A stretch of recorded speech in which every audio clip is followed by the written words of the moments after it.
আল্লাহ রাব্বুল আলামিনই প্রথম, আল্লাহ পাকই শেষ। আল্লাহ পাক প্রকাশ্য, আল্লাহ পাক গোপন। ওয়া হুয়া বিকুল্লি শাইইন আলিম। আল্লাহ পাক বলছেন তিনি প্রত্যেকটা বিষয় সম্পর্কে জ্ঞানী। সূরা হাদিদ আয়াত নাম্বার 3। তো আমরা বুঝতে পারছি যখন কোনো কিছু ছিল না তখন আল্লাহ রাব্বুল আলামিন ছিলেন, আবার যখন কিছু থাকবে না তখন আল্লাহ পাক থাকবেন। কুল্লু মান আলাইহা ফান ওয়া ইয়াবকা ওয়াজহু রাব্বিকা যুল জালালি ওয়াল ইকরাম। সমস্ত কিছু ফানা হয়ে যাবে, শুধুমাত্র আল্লাহ রাব্বুল আলামিনের সত্তা, জাত এটা বাকি থাকবে। তার মানে আল্লাহ পাকই শুরু, আল্লাহ পাকই শেষ। আল্লাহর কোনো শুরু নাই, আল্লাহর কোনো শেষ নাই। এখন কেউ যদি প্রশ্ন করে যে আল্লাহ সব কিছু সৃষ্টি করেছেন, তাহলে আল্লাহকে কে সৃষ্টি করলো? নাউজুবিল্লাহ। তো তখন আমরা বলবো যে যদি কেউ আল্লাহকে সৃষ্টি করতো তাহলে তো সেই সৃষ্টিকর্তা হয়ে যেত, তাই নয় কি? এইভাবে এক এক করে যদি আমরা পিছনের দিকে যেতে থাকি তাহলে একটা পর্যায়ে গিয়ে তো আমাদেরকে থামতে হবে। তো আমরা যেখানে গিয়ে থামছেন সেটাই হচ্ছে আল্লাহ রাব্বুল আলামিন। আল্লাহ পাকের আগে কিছুই ছিল না, বরং অতীত, বর্তমান, ভবিষ্যৎ এটা সময়ের মধ্যে আছে, যে সময়ের মধ্যে আমরা বাস করছি। আল্লাহ রাব্বুল আলামিনের কাছে এরকম অতীত, বর্তমান, ভবিষ্যৎ কিছু নাই। আল্লাহ রাব্বুল আলামিন একা ছিলেন, তখন কিছুই ছিল না। আবার যখন সব কিছু ধ্বংস হয়ে যাবে আল্লাহ পাক একাই থাকবেন, আর কিচ্ছু থাকবে না। এখন আল্লাহ পাক সর্বপ্রথম সৃষ্টি করলেন আরশে আজিম। কি সৃষ্টি করলেন? এবং আরশটা পানির উপরে ছিল। কিসের উপরে? পানির উপরে। এরপরে আল্লাহ রাব্বুল আলামিন সৃষ্টি করেছেন কলম।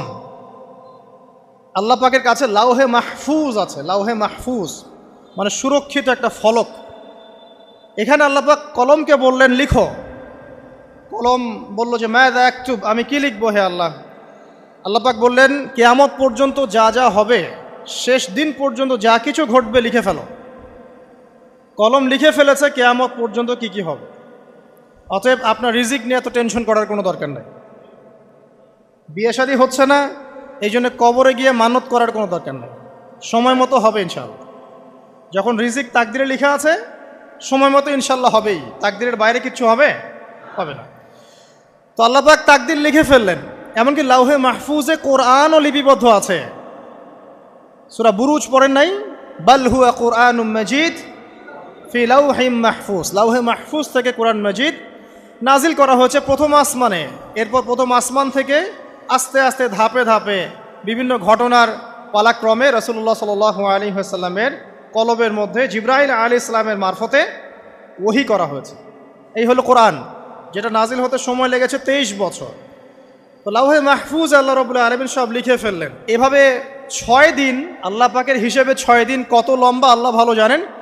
6 দিনে আল্লাহ রাব্বুল আলামিন এরপর সৃষ্টি করলেন পুরো মহাবিশ্ব। পুরো মহাবিশ্ব বলতে আমি শুধু পৃথিবীর সৌরজগৎ বোঝাচ্ছি না।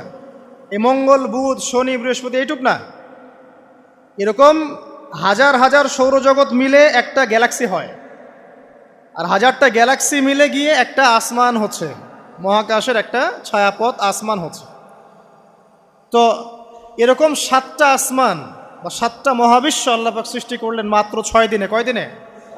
ফি সিত্তাতি আইয়াম, 6 দিন আল্লাহ পাক সৃষ্টি করলেন। এরপর আল্লাহ রাব্বুল আলামিন প্রত্যেক মহাকাশে তার যার যার কাজ সেটা দিলেন। যেখানে যেখানে মাখলুক সৃষ্টি করা আল্লাহ পাক করলেন। আল্লাহ রাব্বুল আলামিন মালায়েকা সৃষ্টি করলেন নূর দিয়ে। কি দিয়ে? আলো দিয়ে। আলোর মধ্য দিয়ে আল্লাহ রাব্বুল আলামিন ফেরেশতা সৃষ্টি করলেন। আল্লাহ পাক জিন সৃষ্টি করলেন। জিন কি দিয়ে? আগুন দিয়ে। একদম যেটা উত্তপ্ত আগুন, লাল আগুন, সেই আগুন দিয়ে আল্লাহ পাক জিন জাতিকে সৃষ্টি করলেন। সৃষ্টি করার পর আল্লাহ রাব্বুল আলামিন জিন জাতিকে পৃথিবীতে পাঠিয়েছেন। কোথায়? আর এখন মানুষ পৃথিবীতে যা করছে, জিন জাতীয় কিছুটা এরকমই কাজ করেছিল, বরং তার চেয়েও হয়তো বেশি করেছিল। পৃথিবীতে সে ফিতনার ফাসাদ সৃষ্টি করেছিল। এক পর্যায়ে আল্লাহ রাব্বুল আলামিন জিন জাতিকে ধ্বংস করে দিলেন। কিছু কিছু জিনকে আল্লাহ পাক অবশিষ্ট রাখলেন, যেগুলো পাহাড়ে, পর্বতে, বিভিন্ন জায়গায়, সমুদ্রে আশ্রয় নিল। পাহাড়ি এলাকাগুলোতে জিন থাকে, গভীর সমুদ্রে জিন থাকে, হ্যাঁ, জঙ্গলে জিন থাকে। এরকম কিছু জায়গা আছে, এগুলোর মধ্যে জিনরা থাকে। তো ওদেরকে ডিস্টার্ব করতে গেলে সমস্যা, আপনাকে ধরে ফেলবে। আর যদি প্রতিদিন সকাল সন্ধ্যার জিকির আজগার ঠিকঠাক মতো না করেন, কোরআন তেলাওয়াত ঠিকঠাক মতো না করেন, নামাজি না হন আর পবিত্র না থাকেন, তাহলে জিন ধরার সম্ভাবনা বেশি। আর আমার মনে হয় এখনকার যে মেয়েগুলো রাস্তাঘাটে ঘোরাফেরা করে, এদের বেশিরভাগই জিন ধরা। কারণ আছে, এমনি এমনি বলি নাই। এটা আপনাকে বুঝতে হলে আল্লাহ এবং তার রাসূলের চোখ দিয়ে দেখতে হবে তো। কারণ তাদের চাল চলন স্বাভাবিক না, কিছু একটা ওদের উপর ভর করেছে। ওই ভরটা করার কারণে তার চাল চলন আজকে এমন হয়ে গেছে। এবং বহু মেয়ের ঘটনা এমন শোনা যায় যে সরাসরি তারা জিন দ্বারা ইফেক্টেড হয়। দেখেন না, রুকিয়া করতে হয়, শরীয়ীভাবে রুকিয়া করতে হয়। তো খেয়াল রাখবেন, সকাল সন্ধ্যার জিকির আজগার ঠিক রাখবেন, কোরআন তেলাওয়াতটা ঠিক রাখবেন, নামাজি হবেন, পাক পবিত্র থাকবেন, জিন আপনাকে কোনো ক্ষতি করতে পারবেন না ইনশাআল্লাহ। জিনরা কিন্তু রাসূল সাল্লাল্লাহু আলাইহি ওয়াসাল্লামেরও ক্ষতি করার চেষ্টা করেছিল। আল্লাহর রাসূল সাল্লাল্লাহু আলাইহি ওয়াসাল্লাম ওটাকে ধরেছিলেন, ধরে মসজিদের খুঁটির সাথে বেঁধে রেখেছে। নামাজের মধ্যে জিন আমাদের নবীকে ডিস্টার্ব করেছিল, আল্লাহ রাসূল ওই জিনকে ধরেছেন, ধরে খুঁটির সাথে বেঁধে রেখেছেন। তারপরে তার মনে পড়ল সুলাইমান আলাইহিস সালামের কথা। সুলাইমান আলাইহিস সালাম বলেছিল আল্লাহকে, আল্লাহ আমাকে যে ক্ষমতা তুমি দিয়েছো, আমার পরে কাউকে এই ক্ষমতা আর দিও না। আর সুলাইমান আলাইহিস সালামকে আল্লাহ পাক জিন জাতিকে অনুগত করে দিয়েছিলেন। সুলাইমান আলাইহিস সালামের নির্দেশে জিন জাতি বিভিন্ন কাজ করত, এমনকি সমুদ্রের মধ্যে ডুবুরির কাজও করত, সমুদ্রের ভিতর থেকে রত্ন বের করে নিয়ে আসতো। এগুলো কিন্তু অলিক রূপকথা নয়, সত্য ঘটনা। তখন নবী সাল্লাল্লাহু আলাইহি ওয়াসাল্লাম বললেন যে আমার ভাই সুলাইমানের কথা আমার মনে পড়ে গেল, তাই আমি জিনটাকে ছেড়ে দিলাম। তো আল্লাহ পাক জিন জাতিকে সৃষ্টি করে এই পৃথিবীতে পাঠানোর পর তারা এরকম ফিতনা এবং ফাসাদ সৃষ্টি করার পরে আল্লাহ পাক ওদেরকে ধ্বংস করে দেন। দেওয়ার পরে আরও অনেক যুগ এবং অনেক শতাব্দী কেটে যায়। কত যুগ কত শতাব্দী আল্লাহ ভালো জানেন। অনেক লম্বা সময় পরে গিয়ে আল্লাহ রাব্বুল আলামিন ফেরেশতাদেরকে ডাকেন। কাদেরকে ডাকেন? তাদেরকে ডেকে বলেন, ওয়া ইয ক্বালা রাব্বুকা লিল মালায়েকা, স্মরণ করো নবী সেই সময়ের কথা যখন তোমার রব ফেরেশতাদেরকে ডাকলেন, ডেকে বললেন, ইন্নী জাইলুন ফিল আরদি খলিফা, হে ফেরেশতা মণ্ডলী, আমি পৃথিবীতে আমার খলিফা পাঠাতে চাই। কি পাঠাতে চাই ভাই? খলিফা। খলিফার দুটো অর্থ, একটা হচ্ছে ওই যে জিনরা যে চলে গেল, ওর স্থলাভিষিক্ত হয়ে আরেকটা জাতি, স্থলাভিষিক্ত হওয়া। আরেকটা ব্যাখ্যা হচ্ছে খলিফা শব্দের মানে হচ্ছে যে ব্যক্তি আল্লাহ পাকের বিধান অনুযায়ী পৃথিবীতে বিচার ফয়সালা করে, সে আল্লাহর খলিফা। আমি কি বুঝাতে পারছি? আল্লাহ পাক ফেরেশতাদেরকে বললেন, আমি পৃথিবীতে আমার খলিফা পাঠাতে চাই, প্রতিনিধি, এবং যে আল্লাহর বিধান দ্বারা বিচার ফয়সালা করে। তখন ফেরেশতারা বলছেন, ক্বালু, ফেরেশতারা বলছেন, আতাজআলু ফিহা মান ইউফসিদু ফিহা ওয়া ইয়াসফিকুদ দিমা, হে আল্লাহ, আপনি কি এমন কোন সৃষ্টিকে আবার পৃথিবীতে পাঠাতে চান যে পৃথিবীতে গিয়ে ফিতনা ফাসাদ সৃষ্টি করবে অথবা রক্তপাত ঘটাবে? ফেরেশতারা এই কথা কিভাবে বলতে পারলো? হ্যাঁ, জিন জাতির অভিজ্ঞতার আলোতে। ঠিক আছে? তখন আল্লাহ পাক বলছেন, ইন্নী আ'লামু মা লা তা'লামুন, দেখো আমি যা জানি তোমরা তা জানো না। মানে তারা ফিতনা ফাসাদ সৃষ্টি করতে পারে, কিন্তু আমার কিছু মুখলেস বান্দা থাকবে যারা এই পথে পা বাড়াবে না। আচ্ছা, এবার আল্লাহ রাব্বুল আলামিন আদম আলাইহিস সালামকে সৃষ্টি করলেন। আল্লাহ পাক নিজের হাত দিয়ে আদম আলাইহিস সালামকে সৃষ্টি করেছেন। সূরা সদের মধ্যে আল্লাহ পাক বলেছেন, দেখুন, মহাবিশ্বের কোনো সৃষ্টির ব্যাপারে বলা হয়নি যে খলাকতু বিয়াদাই, আমি নিজ হাতে তাকে সৃষ্টি করেছি। শুধুমাত্র আদম আলাইহিস সালাম, আমাদের পিতার ক্ষেত্রে বলা হয়েছে খলাকতু বিয়াদাই, আমি নিজ হাতে তাকে সৃষ্টি করেছি। কত সম্মান, কত ভালোবাসা, তাই না? এবার আল্লাহ রাব্বুল আলামিন আদম আলাইহিস সালামকে সমস্ত নাম শিক্ষা দিলেন। সমস্ত নাম মানে কি? ওয়াল্লামা আদামাল আসমাআ কুল্লাহা, আল্লাহ পাক বলছেন, এরপর আমি আদম আলাইহিস সালামকে মহাবিশ্বের যত জ্ঞান আছে সমস্ত নাম শিক্ষা দিয়ে দিলাম। সুবহানাল্লাহ। যেই জ্ঞান ফেরেশতাদেরও ছিল না, যেই জ্ঞান ইবলিসেরও ছিল না। ইবলিস কিন্তু অনেক জ্ঞানী ছিল, অনেক বড় আবেদ ছিল, সে দীর্ঘদিন আল্লাহর ইবাদত করেছে, কিন্তু এই জ্ঞান কিন্তু তারও ছিল না, ফেরেশতাদেরও ছিল না। সুম্মা আরাদাহুম আলাল মালাইকা, এরপর আল্লাহ রাব্বুল আলামিন আদম আলাইহিস সালামকে ফেরেশতাদের সামনে নিয়ে আসলেন, উপস্থাপন করলেন। মহাবিশ্বের ঘটনা, এটা ঘটছে, চিন্তা করেন, এটা কিন্তু ঘটেছে আগে, অতীত। এবার সমস্ত ফেরেশতার সামনে আদম আলাইহিস সালামকে নিয়ে আসা হচ্ছে। এবার বলা হচ্ছে যে, হে ফেরেশতারা, তোমরা এই নামগুলো বলে দাও দেখি, তোমরা যদি সত্যবাদী হও। তো ফেরেশতারা বলছেন, লা ইলমা লানা ইল্লা মা আল্লামতানা, হে আল্লাহ, আপনি আমাদেরকে যা শিখিয়েছেন এর বাইরে তো কোনো জ্ঞান নাই আমাদের। তারপর আল্লাহ পাক আদমকে বললেন আলাইহিস সালাম, হে আদম, তুমি সব নাম বলে দাও দেখি। এরপর আদম আলাইহিস সালাম সমস্ত নাম একটা একটা করে বলে দিলেন। তাহলে আমাদের পিতা জ্ঞানী ছিলেন, নজ্ঞ ছিলেন? আর আমরা তার সন্তান হিসেবে জ্ঞানী না অজ্ঞ? এটা আমাদের শোভা পায়। আমাদের পিতা ছিলেন মহাবিশ্বের সবচেয়ে জ্ঞানী সত্তা। আল্লাহ রাব্বুল আলামিন তাকে জ্ঞান শিক্ষা দিয়েছেন, সমস্ত জ্ঞান। তবে তার সমস্ত জ্ঞান আর এই মহাবিশ্বের সমস্ত জ্ঞান আল্লাহর জ্ঞানের তুলনায় কতটুকু জানেন? একটা সমুদ্রের মধ্য থেকে এক ফোঁটা পানি উঠালে যেমন হয়, পুরো মহাবিশ্বের জ্ঞান আল্লাহর জ্ঞানের সামনে এতটুকু। আল্লাহ পাকের জ্ঞান এত অসীম, পুরো মহাসাগরের মধ্য থেকে এক ফোঁটা পানি তুললে, ওই যে এক ফোঁটা পানি তুললেন, এটা মহাবিশ্বের জ্ঞান। আর বাকি সমস্ত পানি এটা আল্লাহ পাকের জ্ঞান। ঠিক দুনিয়ার জীবনের এক্সাম্পলটা এমনই। একটা সাগরের মধ্যে আঙ্গুল ডুবালে, আঙ্গুল উঠালে যতটুকু পানি আঙ্গুলে বেঁধে থাকে, এটা দুনিয়া। আর পুরো মহাসাগরটাই হচ্ছে কি? আখিরাত। নবীজি বলছেন সাল্লাল্লাহু আলাইহি ওয়াসাল্লাম, একটা মৃত গাধাকে দেখে বলছেন, সাহাবীরা, তোমরা কি কেউ এই গাধাটাকে 1 দিরহামের বিনিময়ে কিনবে? কান কাটা, মৃত, গলে আছে, এই গাধাটাকে কিনবা 1 দিরহাম দিয়ে? সাহাবীরা বলছেন, মাংনা দিলেও তো কিনবো না। ইয়া রাসূলুল্লাহ, যদি ফ্রিও কেউ দেয়, বিনামূল্যে দেয়, তাও তো নিব না। তখন নবী সাল্লাল্লাহু আলাইহি ওয়াসাল্লাম বলছেন, এটাই হচ্ছে আল্লাহর কাছে দুনিয়ার এক্সাম্পল। ওই মৃত গাধা তোমাদের কাছে যতটা না ইম্পর্টেন্ট, যতটুকু মূল্য রাখে, আল্লাহর কাছে এই দুনিয়া তার চেয়েও কম মূল্য রাখে। তো এই দুনিয়াতে তো সব ফয়সালা হবে না। আমরা তো হতাশ হয়ে যাই না যে দুনিয়াতে এমন কেন, এটা কেন, ওইটা কেন। দুনিয়া এটারই জায়গা। দুনিয়া সব কিছুর কনক্লুশনের জায়গা না, সব কিছুর পরিসমাপ্তির জায়গা হচ্ছে কিয়ামতের মাঠ। ওই দিন যে সফল সে সফল, যে ব্যর্থ সে ব্যর্থ। দুনিয়ার বাড়ি গাড়ি, স্ট্যাটাস, চাকরি বাকরি, ইজ্জত সম্মান, এটা সাফল্য ব্যর্থতার মানদণ্ড নয়, চূড়ান্ত মানদণ্ড নয়।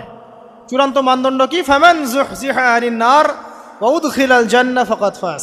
যাকে জাহান্নাম থেকে বাঁচানো হবে, জান্নাতে প্রবেশ করানো হবে, পুলসিরাত পার হতে পারবে, এই একমাত্র ব্যক্তি সফল।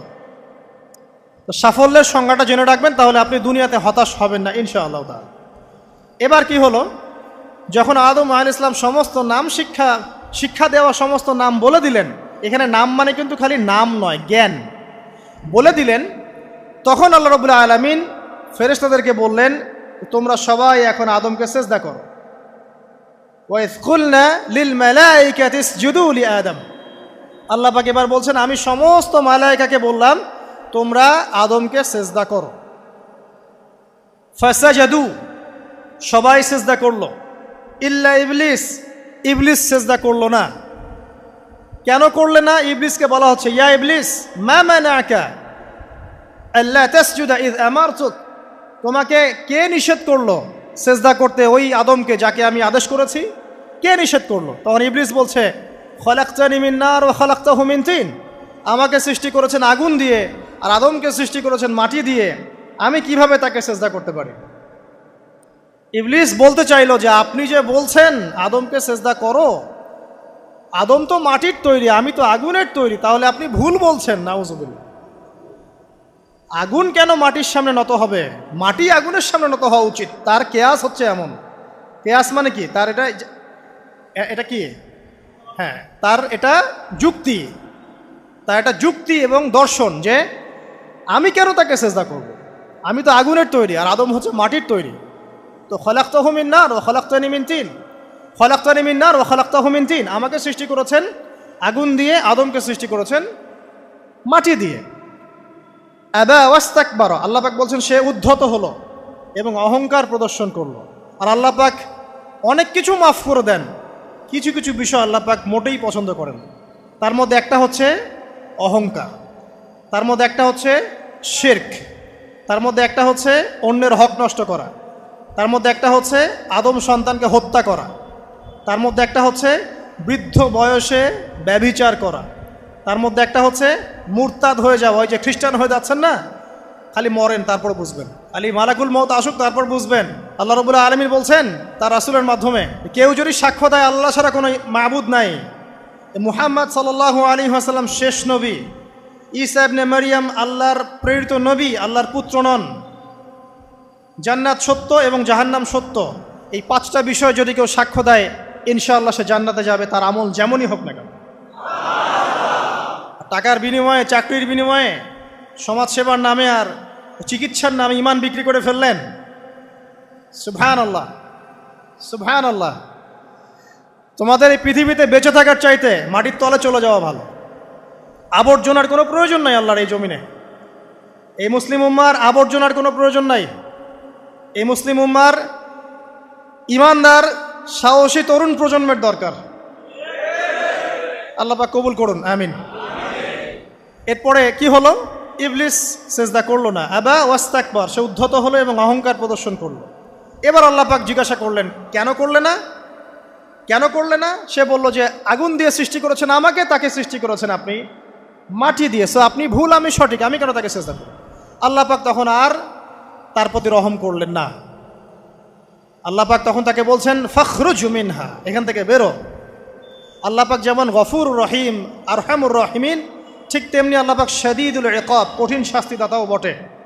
আল্লাহ পাক শুধু কি দয়াই করবেন, শাস্তি দিবেন না? দিবেন। ফখরুজ, অপদস্থ হয়ে লাঞ্ছিত হয়ে এখান থেকে বের হয়ে যাও। এখানে অহংকার করার অধিকার তোমাকে দেয়া হয় না, এখান থেকে বের হয়ে যাও। এবার ইবলিস বের হয়ে যাচ্ছে। বের হয়ে যাওয়ার সময় ইবলিস বলছে রব্বি, কি বলছে? রব্বি। দেখেন ইবলিস আল্লাহকে বলছে রব্বি, মানে ইবলিস আস্তিক। ইবলিস কি আস্তিক? ইবলিস আল্লাহ বিশ্বাস করে। ইবলিস বলছে রব্বি, হে আমার রব, আনজিরনি ইলা ইয়াউমি ইউবআসুন, আমাকে কিয়ামত দিবস পর্যন্ত অবকাশ দেন। আমাকে তো বের করে দিচ্ছেন, ঠিক আছে, আমাকে কিয়ামত দিবস পর্যন্ত অবকাশ দেন। শব্দ চয়ন হচ্ছে রব্বি, হে আমার রব, মানে ইবলিস কিন্তু নাস্তিক না। তাহলে এখন যারা এই যে এথিজমে বিশ্বাস করছেন, আসলে এরা কেউ নাস্তিক না, এরা ইসলাম বিদ্বেষী। কখনো দেখবেন না তাদেরকে অন্য ধর্মের কোনো বিষয় নিয়ে কটু মন্তব্য করছে, প্রশ্ন উত্থাপন করছে, এমনটা খুব কমই দেখবেন। এদের যত মাথা ব্যথা ইসলাম নিয়ে। এখানে দেখেন ইবলিসের কথা বলছি, ইবলিস কিন্তু আস্তিক। ইবলিস কি বলছে? রব্বি আনজিরনি ইলা ইয়াউমি ইউবআসুন, হে আমার রব। ইবলিস জানে যে আল্লাহ তার রব। ওই যে সূরা হাশরের শেষের দিকে পড়ে দেখবেন ইবলিস বলে উকফুর, তোমরা কুফরি করো। তারপরে মানুষ যখন কুফরি করে সে বলে আমি ইন্নী আখাফুল্লাহ রাব্বাল আলামিন, আমি আল্লাহকে ভয় করি যে জগৎ সমূহের প্রতিপালক। শয়তানকে মানুষ গিয়ে জিজ্ঞাসা করবে, জাহান্নামীরা, তুমি আমাদেরকে পথভ্রষ্ট করেছিলে। শয়তান বলবে আমি কিচ্ছু করি নাই, আমি তোমাদেরকে কোনো কাজে ফোর্স করি নাই, আমি শুধু তোমাদেরকে ওয়াসওয়াসা দিয়েছি, তোমরা নিজেরাই কাজ করেছো। ফালা তালুমুনি ওয়ালুমু আনফুসাকুম, সূরা ইব্রাহিম পড়ে দেখেন। শয়তান বলবে তোমরা আমাকে লানত করো না, নিজেদেরকেই লানত করো, আমি তো তোমাদেরকে বাধ্য করে কাজ করাই নাই, তোমরা নিজেরাই করেছো এই কাজগুলো। আসুন সামনে যাই। এবার আল্লাহ পাক যখন ইবলিসকে বের করে দিলেন, সে বলছে আমাকে কিয়ামত পর্যন্ত অবকাশ দিন। কিয়ামত পর্যন্ত অবকাশ নিয়ে ইবলিস কি করবে?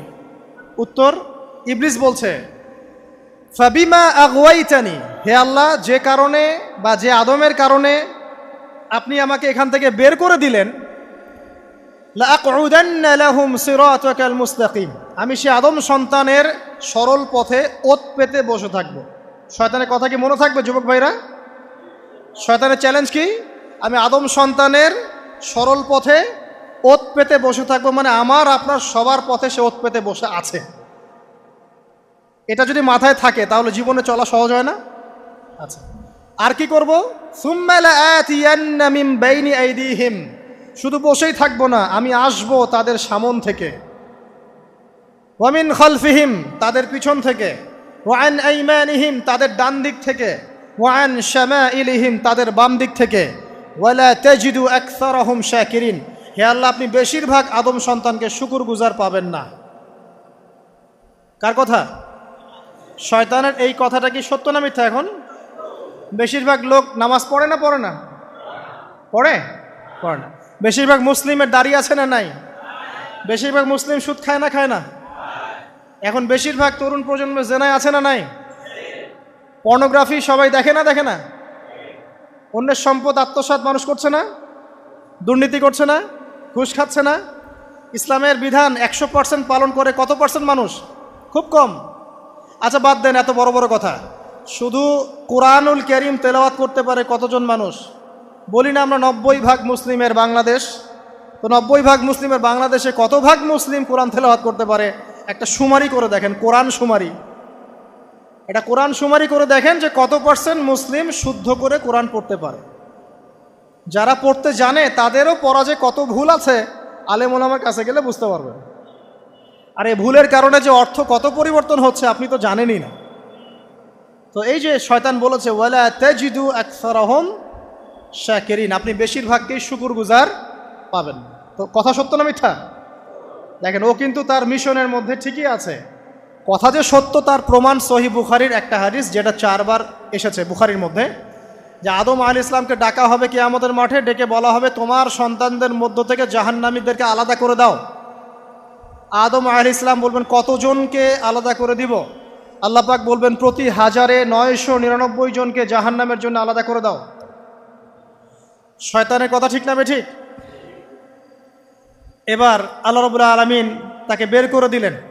ইবলিস এবার বের হয়ে গেল, চ্যালেঞ্জও করলো। এবার আল্লাহ পাক আদম আলাইহিস সালামকে ডেকে বলছে ইয়া আদম, এবার আদম আলাইহিস সালামের এই যে পাজর মানে বুকের পাজর, এখান থেকে তার সঙ্গিনীকে সৃষ্টি করা হলো। কারণ আদম আলাইহিস সালাম একাকী ছিলেন, একা কি থাকা যায়? একা থাকতে কষ্ট হয় না? একজন জীবন সঙ্গী লাগে না? তো আদম আলাইহিস সালামের এই বাম পাজরের হাড় থেকে হাওয়া আলাইহিস সালামকে সৃষ্টি করা হলো। সৃষ্টি করার পর আরও একটা ঘটনা আছে যে আল্লাহ রাব্বুল আলামিন আদম আলাইহিস সালামের পিঠের যে অংশটুকু আছে, এই অংশটুকু থেকে আগামীতে যত আদম সন্তান আসবে সবাইকে ছোট ছোট পিঁপড়ার আকৃতিতে সামনে নিয়ে দেখালেন। সুবহানাল্লাহ। যত আদম সন্তান আসবে আল্লাহ পাক সবাইকে আদমের সামনে দেখালেন এবং বললেন এই যে শুভ্র অংশ যারা, মানে সাদা অংশ যারা, তারা তোমার সন্তানদের মধ্য থেকে সবাই জান্নাতি।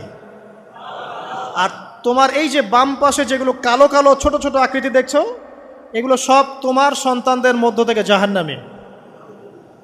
আমরা দোয়া করি আমরা তাদের অন্তর্ভুক্ত না হই। এবার আল্লাহ পাক সবাইকে বললেন, সূরা আরাফের মধ্যে আসছে 182 নম্বর আয়াতে মনে হয়, আল্লাহ পাক বলেন আলাস্তু বিরব্বিকুম, হে আদমের সন্তানরা আমি কি তোমার রব নই? আমি কি তোমাদের রব নই? আলাস্তু বিরব্বিকুম, আমি কি তোমাদের রব নই? আলাস্তু বিরব্বিকুম, আমি কি তোমাদের রব নই? আমরা সবাই তখন বলেছিলাম বালা ইয়া রব্বি, অবশ্যই আপনি আমাদের রব। আমরা এখন ভুলে গেছি না? আমরা সবাই এই সাক্ষী দিয়ে আসছি রুহের জগতে। আর রুহের জগৎ বলে একটা জগৎ আছে, অনেক জগৎ আছে। রুহের জগৎ একটা, দুনিয়ার জগৎ একটা, জিন জাতির জগৎ আলাদা, বারজাখ পরকালে যে কবরে রাখার পরে বারজাখের জগৎ একটা, আর দারুল করার যেটা হবে একদম জান্নাত জাহান্নাম, ওটা আরেকটা জগৎ। এই যে মহাবিশ্ব যে সম্প্রসারিত হচ্ছে, এক এক গ্যালাক্সিতে এক একটা জগৎ না, এরকম বহু জগৎ আছে। রুহের জগতে আমরা এই ওয়াদা আল্লাহর কাছে করে এসেছি, এটাকে আহদে আলাস্তু বলে। কি বলে?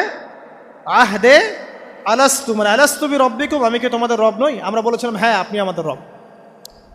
একটা মজার কথা আছে এখানে, যখন আদম আলাইহিস সালাম দেখছিলেন তার সন্তানদেরকে সাদা সাদা আকৃতি ছোট ছোট, এর মধ্যে একটা সন্তানকে দেখে, একজন সন্তানকে দেখে তার প্রচণ্ড ভালো লেগেছিল এবং তিনি অত্যন্ত সুদর্শন ছিলেন। তাকে দেখে তার প্রচণ্ড রকম ভালো লেগেছিল। আল্লাহ পাককে তিনি জিজ্ঞাসা করলেন, হে আল্লাহ, আমার সন্তানদের মধ্যে একে, এই সুন্দর সন্তান কে? আল্লাহ পাক বললেন সে হচ্ছে তোমার সন্তান দাউদ। কি নাম? দাউদ আলাইহিস সালাম। আর আপনাকে বলে রাখি, আদম আলাইহিস সালামের ব্যাপারে যেমন আল্লাহ পাক বলেছেন আদম আমার খলিফা, ঠিক দাউদ আলাইহিস সালাম সম্পর্কেও আল্লাহ পাক বলেছেন দাউদ আমার খলিফা। বুঝতে পারলেন? কোথায় আছে? সূরা সদ পড়ে দেখেন। ঠিক আদম আলাইহিস সালাম সম্পর্কে আল্লাহ পাক বলেছেন না যে আমি পৃথিবীতে খলিফা পাঠাচ্ছি, ঠিক দাউদ আলাইহিস সালাম সম্পর্কেও আল্লাহ পাক বলেছেন দাউদ আমার খলিফা। ইয়া দাউদ ইন্না জাআলনাকা খলিফাতান ফিল আরদ ফাহকুম বাইনান নাসি বিল হক ওয়া লা তাত্তাবিল হাওয়া। আয়াতটা পড়ে দেখবেন, ওইদিকে আমি পরে আসছি। তো ওই সন্তানকে দেখে তার এত ভালো লাগলো, আল্লাহর কাছে তিনি জিজ্ঞাসা করছেন, হে আল্লাহ আমার এই সন্তানের হায়াত কত? আল্লাহ পাক বলছেন তোমার এই সন্তানের হায়াত হচ্ছে 60 বছর। কত বছর? 60 বছর। আর আমাদের উম্মতে মুহাম্মাদের কিন্তু গড় আয়ু এরকম 60-65, এর বেশি না গড় আয়ু। তখন আদম আলাইহিস সালাম বলেন, আল্লাহ আমার হায়াত থেকে তাকে 40 বছর দিয়ে দাও, আমার হায়াত থেকে তাকে 40 বছর দিয়ে দাও। আল্লাহ পাক তাকে 40 বছর দিয়ে দিলেন। তাই আদম আলাইহিস সালামের 1000 বছর হায়াত হয়ে গেল 960 বছর, আর দাউদ আলাইহিস সালামের 40 বছর হায়াত হয়ে গেল 100 বছর। এখন আসেন এই জায়গায় যে আদম আলাইহিস সালাম এবং দাউদ আলাইহিস সালাম দুইজনকে আল্লাহ পাক কি বলেছেন? খলিফা। খলিফা কে? খলিফা কাকে বলে? এটা একটু শুনে নি ছোট্ট করে। সূরা সদ পড়বেন 24 কি 26 নম্বর আয়াত। আল্লাহ পাক বলছেন, ইয়া দাউদ, হে দাউদ, খলিফার কাজ কি এটা শোনেন। হে দাউদ, ইন্না জাআলনাকা খলিফাতান ফিল আরদ, নিশ্চয়ই আমি আল্লাহ তোমাকে পৃথিবীতে খলিফা করেছি। কি করেছি? খলিফা করেছি। তোমার কাজ কি? ফাহকুম বাইনান নাসি বিল হক, মানুষের মাঝে আল্লাহর বিধান দ্বারা হকের মানদণ্ডে বিচার ফয়সালা করবে। তাহলে আল্লাহর খলিফার দায়িত্ব কি? আল্লাহর বিধান দ্বারা বিচার ফয়সালা করা। ওয়ালা তাত্তাবিল হাওয়া, তুমি নিজের প্রবৃত্তির অনুসরণ করবে না। ফায়ুদিল্লাকা আন সাবিলিল্লাহ, তাহলে তোমাকে এটা সরল পথ থেকে বিচ্যুত করে দেবে। ইন্নাল্লাযীনা ইউদিল্লুনা আন সাবিলিল্লাহ, নিশ্চয় যারা আল্লাহর পথ থেকে বিচ্যুত হয়ে যায়, লাহুম আযাবুন শাদীদ, তাদের জন্য কঠিন শাস্তি আছে। বিমা নাসু ইয়াউমাল হিসাব, এই কারণে যে তারা হিসাবের দিনটা ভুলে গেছে। এই আয়াত থেকে খলিফার ফাংশন বুঝতে পারলেন? খলিফার ফাংশন কি? আপনি যা ইচ্ছা তাই ফয়সালা করবেন, নিজের মন গড়া যা ইচ্ছা রচনা করবেন। ফাহকুম বাইনান নাসি বিল হক, মানুষের মধ্যে হকের মানদণ্ডে বিচার ফয়সালা করো। হকটা কি জিনিস? আমার দর্শন হক, আমার ফিলোসফি হক, আমার যুক্তি, আমার বিজ্ঞান, এগুলোই হকের মানদণ্ড। হকের মানদণ্ড কি? কোথায় উত্তর আছে? কোরআনেই উত্তর আছে। কোন সূরা? সূরা কাহফ। কত নম্বর আয়াত? আয়াত নম্বর 29। আল্লাহ পাক বলছেন, ওয়াকুলিল হাক্কু মির রাব্বিকুম, হক সেটাই যা তোমার রবের পক্ষ থেকে নাজিল। কথা কি ক্লিয়ার? হক কি জিনিস? যা তোমার রবের পক্ষ থেকে নাজিল হয়। ফামান শাআ ফালইউমিন, যার ইচ্ছা হয় সে স্বীকার করুক। ওয়ামান শাআ ফালইয়াকফুর, যার ইচ্ছা হয় সে অস্বীকার করুক। ইন্না আ'তাদনা লিযালিমিনা নারান, অস্বীকারী জালেমদের জন্য আমি আগুন প্রস্তুত করে রেখেছি। তো এখানে আপনি হকের সংজ্ঞা পেলেন এবং হকের মানদণ্ডে বিচার ফয়সালা করলে পরে খলিফা হয়।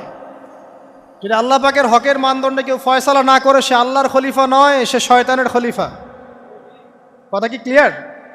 আচ্ছা, এখন যদি আপনি বাধ্য হন কোনো ক্ষেত্রে সেটা আলাদা বিষয়, বাধ্য হয়েছেন সেটা আলাদা বিষয়, কিন্তু আকীদা স্পষ্ট থাকতে হবে যে আল্লাহ রাব্বুল আলামিনের বিধান চূড়ান্ত, এর উপর কোনো বিধান নাই।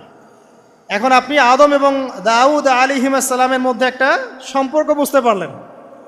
এবার আল্লাহ পাক আদম আলাইহিস সালামকে ডাকলেন, ডেকে বলছেন, আদম এবং হাওয়া, তোমরা দুজন উসকুন আনতা ওয়া যাওজুকাল জান্নাহ, এবার তুমি আর তোমার স্ত্রী হাওয়া তোমরা জান্নাতে থাকো। ফাকুলা মিনহা রাগাদান হাইথু শি'তুমা, জান্নাতের যেখান থেকে ইচ্ছা তোমরা ফল খাও বা যা ইচ্ছা তাই করো, সব কিছু উন্মুক্ত তোমাদের জন্য জান্নাতে। একটা বিষয়, ওয়ালা তাকরাবা হাদিহিশ শাজারা, এই যে গাছটা দেখছো এই গাছের কাছেও যাবে না। এখানে শব্দ এমন না যে গাছের ফল খাবে না, শব্দ হচ্ছে এমন গাছের কাছেও যাবে না। যেমন ওয়ালা তাকরাবু জিনা, জেনা করবে না আল্লাহ পাক বলেননি, বলেছেন জেনার কাছেও যাবে না। ওয়ালা তাকরাবু মাল আল ইয়াতিম, ইয়াতিমের মাল খাবে না আল্লাহ পাক বলেন নাই, আল্লাহ বলছেন ইয়াতিমের মালের কাছেও যেও না। আমি কি বুঝাতে পারছি? এই গাছের কাছেও যেও না। এবার জান্নাতে তারা থাকতে লাগলেন। এবার ইবলিস তো আর হাল ছেড়ে দেয় নাই, সে কি বলেছিল? ডান বাম সামন পিছন সব দিক থেকে আসবে। সে এসে ওয়াসওয়াসা দেয়। কি ওয়াসওয়াসা দেয়? হে আদম, হাল আদুল্লুকা, আমি কি তোমাকে বলে দিব, আলা শাজারাতিল খুলদ ওয়া মুলকিন লা ইয়াবলা, হে আদম, আমি কি তোমাকে বলে দিব এমন একটা গাছের কথা, যেই গাছের ফল খেলে পরে তুমি চিরস্থায়ী জীবন লাভ করবে, কোনো দিন মারা যাবে না। এই চিরস্থায়িত্বের টোপ দিচ্ছে কে? এই চিরস্থায়ী ক্ষমতার টোপে মানুষ পথ হারাচ্ছে না পৃথিবীতে। ওয়া মুলকিন লা ইয়াবলা, এমন রাজত্ব পাবে যেই রাজত্ব কখনো ক্ষয় হবে না। চিরস্থায়িত্বের টোপ, রাজত্বের টোপ, এই দুটোই হচ্ছে পৃথিবীতে মানুষকে পথভ্রষ্ট করার শয়তানের অস্ত্র। কথা মনে বুঝতে পারেন না? আমার মাথার উপর দিয়ে যাচ্ছে, বুঝতে পারবেন ইনশাআল্লাহ। তো টোপ দিচ্ছে দুইটা, হাল আদুল্লুকা আলা শাজারাতিল খুলদ ওয়া মুলকিন লা ইয়াবলা। করতে করতে করতে করতে একদিন সত্যি সত্যি আমাদের পিতামাতা সেই গাছের কাছে চলে গেলেন। যখনই চলে গেলেন, ফালাম্মা যাকা শাজারা, যখন তারা গাছের কাছে চলে গেলেন, বাদাত লাহুমা সাওআতিহিমা, তাদের পরনে যে জান্নাতি কাপড় ছিল ধাপাস করে খুলে পড়ে গেল। ইন্না লিল্লাহি ওয়া ইন্না ইলাইহি রাজিউন। আমাদের পিতামাতাকে পুরো মহাবিশ্বে ফেরেশতাদের সামনে জান্নাতে নগ্ন করে দিল ইবলিস। আমি মনে বুঝাতে ব্যর্থ হচ্ছে। আমাদের পিতামাতাকে জান্নাতে ফেরেশতাদের সামনে, সবার সামনে নগ্ন করে কাপড় খুলে ফেললো কে? ইবলিস। তো এখন যে কাপড় খোলার সংস্কৃতি চলছে, কারা এরা? ওরা জিন শয়তান, এগুলো মানুষ শয়তান। শয়তান দুই প্রকার, মিনাল জিন্নাতি ওয়ান নাস, জিন শয়তান আর মানুষ শয়তান। ওই জিন শয়তান এদেরকে ওয়াসওয়াসা দিয়ে দিয়ে নগ্ন করেছে। এরা এখন নগ্নতার আন্দোলন শুরু করেছে, এবং আমি জানি কয়দিন পর এটা বিকিনি পরেও ঘুরবে। অবাক হচ্ছেন? কিয়ামতের আলামতের মধ্যে অন্যতম হচ্ছে মানুষ রাস্তার ধারে ধারে জেনা করবে, রাস্তার মোড়ে মোড়ে জেনা হবে।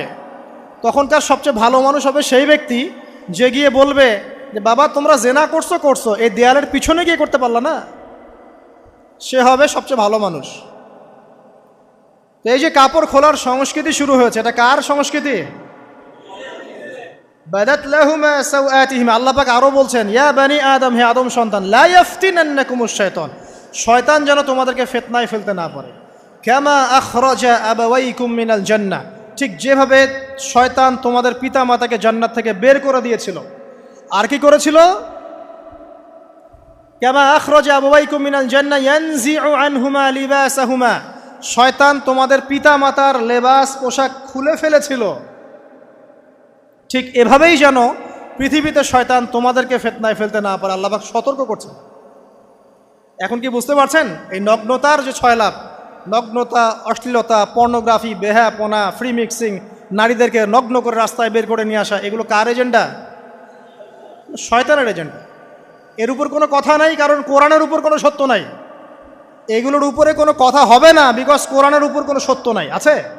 নাই। কোরআনে আল্লাহ পাক বলেছেন যে শয়তান ফিতনায় ফেলেছিল, ইয়ানজিউ আনহুমা লিবাসাহুমা, শয়তান তোমাদের পিতামাতার লেবাস খুলে ফেলে দিয়েছিল। ওয়া তাফিকা ইয়াখতিফানি আলাইহিমা মিন ওয়ারাকিল জান্নাহ, তখন আমাদের পিতামাতা জান্নাতের গাছের যে এই যে পাতাগুলো আছে এগুলো ছিঁড়ে ছিঁড়ে লজ্জাস্থান ঢাকতে লাগলেন। ইন্না লিল্লাহ। আমাদের পিতামাতার কি দুর্দশা হয়েছিল, আমাদের পিতামাতার কি দুর্দশা, কি লজ্জা হয়েছিল তখন। চিন্তা করে দেখেন, শয়তান কাপড় খুলে ফেলে দিয়েছে, আর আমাদের পিতামাতা, আমাদের মা, আমাদের বাবা জান্নাতের এই যে পাতাগুলো ছিঁড়ে ছিঁড়ে গায়ের লজ্জাস্থান ঢাকা শুরু করেছেন। কি পরিমাণ লজ্জা চিন্তা করেন। আপনাকে যদি এখানে কেউ নগ্ন করে ফেলে এবং আপনি যদি না চান বিষয়টা, সবাই জোর করে আপনার কাপড় খুলে ফেলে, আপনার কেমন লাগবে? কেমন লাগবে? এই ঘটনা ঘটেছে মহাবিশ্বে, শয়তান ঘটিয়েছে। এরপর আল্লাহ পাক ডাকলেন, ডেকে বলছেন, ইয়া আদম, হে আদম, আলাম আনহাকুমা আন তিলকুমা শাজারা, হে আদম, আমি কি তোমাদেরকে দুজনকে নিষেধ করি নাই যে গাছের কাছে যাবে না? আমি কি তোমাদের দুইজনকে নিষেধ করি নাই যে তোমরা গাছের কাছে যাবে না? তখন আদম আলাইহিস সালাম বুঝতে পারলেন যে তারা একটা বড় ভুল করে ফেলেছে। তারপর আল্লাহ রাব্বুল আলামিন দয়া পরবশ হয়ে আদম এবং হাওয়া আলাইহিস সালামকে কালিমা শিক্ষা দিলেন, তওবার কালিমা, যেই কালিমা দিয়ে তারা তওবা করতে পারেন। সেই কালিমা হচ্ছে রব্বানা যালামনা আনফুসানা ওয়া ইল্লাম তাগফির লানা ওয়া তারহামনা লানাকুনান্না মিনাল খাসিরিন। এই দোয়া শিখে নিয়ে আদম এবং হাওয়া আলাইহিস সালাম তওবা করলেন। আল্লাহ পাক তাদের তওবা কবুল করে মাফ করে দিলেন। কিন্তু জান্নাতে আর থাকা হলো না। আল্লাহ পাক বলেন, কুল নাহবিতু মিনহা জামিআ, এবার তোমরা সবাই মিলে এখন পৃথিবীতে নেমে যাও। আল্লাহ মাফ করে দিলেন, কিন্তু তোমরা এখন পৃথিবীতে নেমে যাও, জান্নাতে আর থাকা হবে না। খেয়াল করে দেখেন, ইবলিসও আল্লাহর আদেশ মানে নাই। আল্লাহ বলেছেন সেজদা করো, ইবলিস কিন্তু করে নাই। আবার আমাদের পিতা আদম আলাইহিস সালামকে আল্লাহ পাক বলেছেন গাছের কাছে যেও না, তারা চলে গেছেন। দুটোই কি অবাধ্যতা নয়? তাহলে ইবলিসকে চিরস্থায়ী জাহান্নামী করা হলো, আদম সন্তানকে কেন করা হলো না? উত্তর, আদম সন্তান আদম আলাইহিস সালাম তওবা করে ফিরে এসেছে, ইবলিস আসে নাই। তাই আমাদের দ্বারা পদে পদে ভুল হবেই, তওবা করে ফিরে আসলেই গুনাহ মাফ ইনশাআল্লাহ। আর যদি ইবলিসের মতো গুনার উপর গুনাহ করতেই থাকেন আর বলেন যে আমি ঠিক কাজ করছি, তাহলে ইনশাআল্লাহ ওই যে জাহান্নাম অপেক্ষা করছে। ইবলিসকে আল্লাহ পাক বললেন যে তুমি এবং তোমার অনুসারী যারাই থাকবে সবাইকে দিয়ে লাআমলাআন্না জাহান্নামা মিনকুম আজমাইন, তোমাদের সবাইকে দিয়ে আমি জাহান্নাম পরিপূর্ণ করব, নাউযুবিল্লাহ। এবার সবাই পৃথিবীতে নেমে আসলো। পৃথিবীতে এসেই কি আল্লাহ পাক ছেড়ে দিলেন? না। আল্লাহ রাব্বুল আলামিন বলছেন কুল নাহবিতু মিনহা জামিআ, তোমরা পৃথিবীতে নেমে যাও।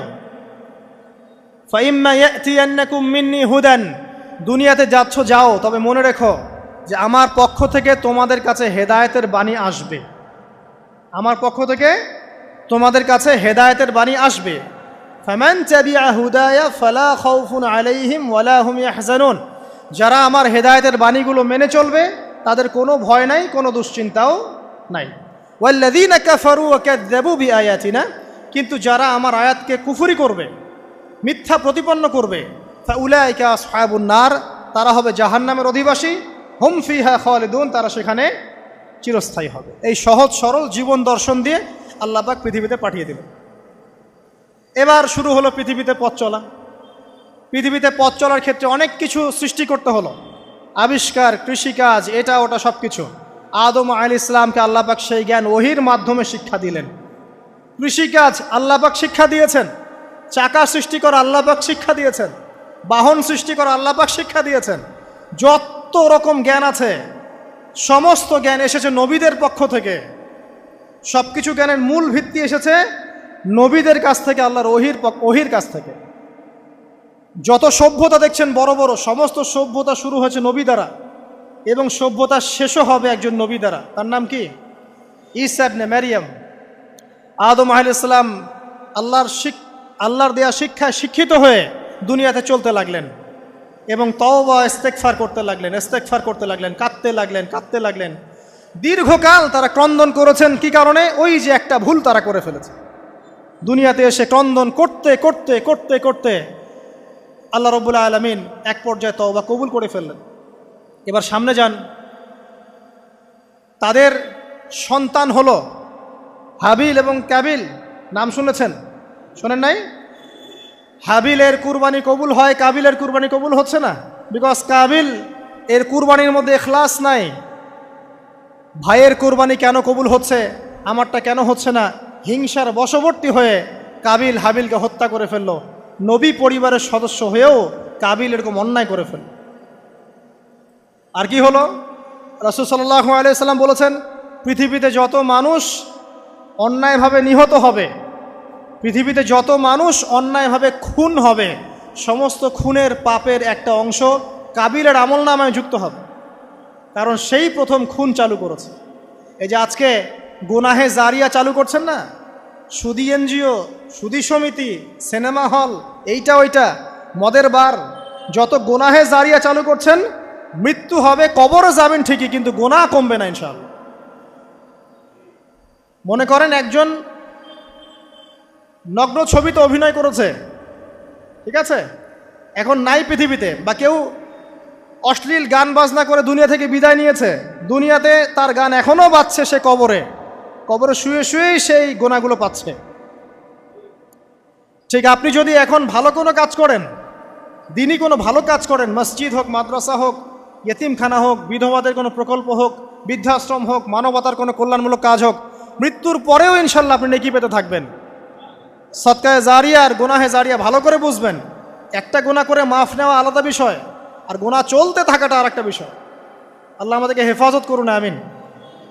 নবী পরিবার এগিয়ে গেল এবং তাদের সময়ে তারা শুধু ক্রন্দন করেছেন, ইবাদত করেছেন, আল্লাহর কাছে ইস্তেগফার করেছেন এবং ওই যে জান্নাতে ফিরে যাওয়ার জন্য তারা আপ্রাণ চেষ্টা করেছে। এক পর্যায়ে আদম আলাইহিস সালামের বয়স যখন 960 বছর হলো, আল্লাহ রাব্বুল আলামিন তাকে ওফাত দিলেন, তার ইন্তেকাল হয়ে গেল। ইন্না লিল্লাহি ওয়া ইন্না ইলাইহি রাজিউন। এরপরেও নবী পরিবার চলতে লাগলো, চলতে চলতে পরবর্তীতে আসলেন নূহ আলাইহিস সালাম, তারপরে ইব্রাহিম, আদ জাতি, তারপর সামুদ, তারপরে শুআয়ব, কওমে মাদিয়ান, মূসা, দাউদ, সুলাইমান, ইসহাক, ইয়াকুব। নবী পরিবার চলতেই লাগলো। এক পর্যায়ে ঈসা আলাইহিস সালামের পরে মুহাম্মদ সাল্লাল্লাহু আলাইহি ওয়াসাল্লামের মধ্য দিয়ে নবীদের সিলসিলা আল্লাহ পাক শেষ করে দিলেন। এভাবেই সভ্যতা এগিয়ে গেছে, এভাবেই আমাদের পিতামাতার হাত ধরে জ্ঞান পৃথিবীতে এসেছে। এবং ওই যে শয়তানের মিথ্যা প্রলোভন, প্রতারণা, এর ফলশ্রুতিতে ওই যে আমাদের পিতামাতার গা থেকে কাপড় খুলে পড়ল, আল্লাহ পাক রাগান্বিত হয়ে সবাইকে দুনিয়াতে নামিয়ে দিলেন, ইবলিসকে চিরস্থায়ী জাহান্নামী ঘোষণা করলেন।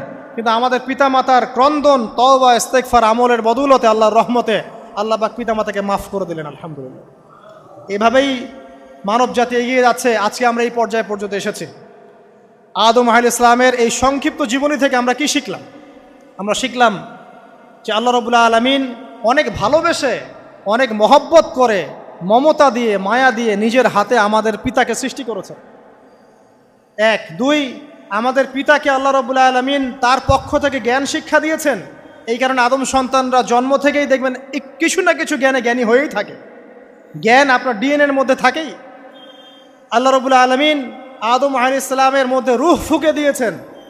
আল্লাহ রাব্বুল আলামিন আদম আলাইহিস সালামকে জান্নাতে রেখেছেন। আল্লাহ রাব্বুল আলামিন গাছের কাছে যাওয়ার পরেও তওবা ইস্তেগফারের মধ্য দিয়ে তাকে মাফও করে দিয়েছেন। আল্লাহ রাব্বুল আলামিন আদম এবং হাওয়া আলাইহিস সালামের মধ্য দিয়ে এই পৃথিবীতে মানব জাতির সিলসিলা অব্যাহত রেখেছেন। এবং কিয়ামত পর্যন্ত যত আদম সন্তান আসবে তাদের জন্য আল্লাহ পাক তার পক্ষ থেকে হেদায়েত প্রেরণ করেছেন। এক যুগে তাওরাত এসেছে, কখনো জাবুর, কখনো ইনজিল, কখনো কোরআন। সর্বশেষ টেস্টামেন্ট হিসেবে কোরআন এসেছে। এখন যদি এই ওয়াহির বাণী, কোরআন এবং এর ব্যাখ্যা হাদিস আমরা মেনে চলি, ইনশাআল্লাহ তাআলা আমরা আবার সেই জান্নাতে ফিরে যাব যেখান থেকে আমাদেরকে নামিয়ে দেওয়া হয়েছে। আর যদি আমরা কোরআন এবং হাদিস বা আল্লাহর ওয়াহির পরোয়া না করি, এর আলোকে জীবন না গড়ি, তাহলে ওই ইবলিসের সাথেই আমাদেরকে জাহান্নামে থাকতে হবে, নাউযুবিল্লাহ। আল্লাহ রাব্বুল আলামিন আমাদের সবাইকে কোরআন এবং সুন্নাহ, আল্লাহর ওয়াহি মেনে চলার তৌফিক দান করুন এবং ইবলিসের খপ্পর থেকে আল্লাহ পাক আমাদেরকে বাঁচিয়ে রাখুন। ইবলিসের যত এজেন্ট আছে, ওদের যে দুরভিসন্ধি, ষড়যন্ত্র এবং শয়তানি ফাঁদ, এগুলো থেকে আল্লাহ পাক আমাদেরকে, আমাদের মা বোনদেরকে, আমাদের পরিবারের সদস্যদেরকে, আমাদের সমাজকে, রাষ্ট্রকে আল্লাহ পাক হেফাজত করুন, বাঁচিয়ে রাখুন, আমিন।